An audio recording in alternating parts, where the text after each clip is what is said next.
Lawrence Price here. Oscar Pope, Lift Every Voice Fellowship recipient this year. I'm here with NHL on TNT analyst, Mr. Anson Carter, or Ace. Yeah, Mr. Anson Carter. This is my dad, Mr. Carter. I was just trying to be polite, but of course, this is opening night for a lot of teams. And I want to take it back to your opening night, right? October 5th, 1996. I did a little research. Okay. Right.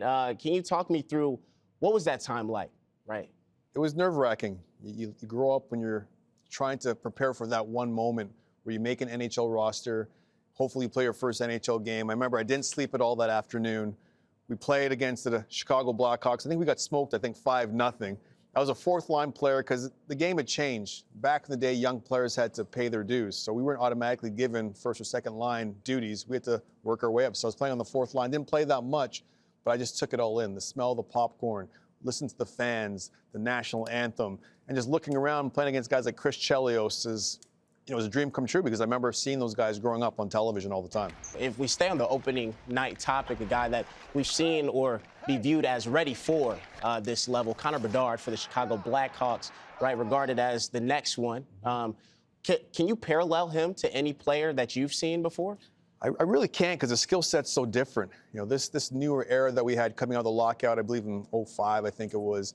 You saw Sidney Crosby and you've got Alexander Ovechkin, both generational players, different talents in a way. And I think he's a combination of both, where he's got Sid's vision and creativity and hockey sense, but he has Ovi's shot.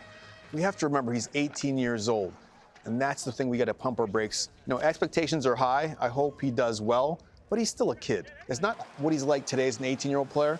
I'm thinking about what he's like as a 25, 26, 27-year-old player. He develops that man strength, and he starts coming into his prime. Like you said, time will tell, and it's very early on in the season. We're not even a week into it, right?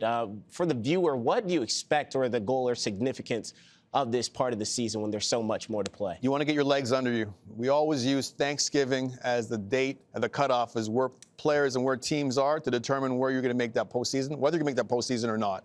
So these 2 points every single night in October are critical because it's tough to play catch-up later in the season.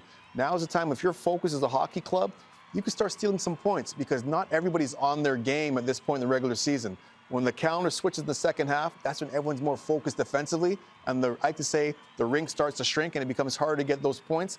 But now you got to be a cookie monster. The first part of the regular season, you got to start getting those points in the bank because that'll help you during the second half of the regular season.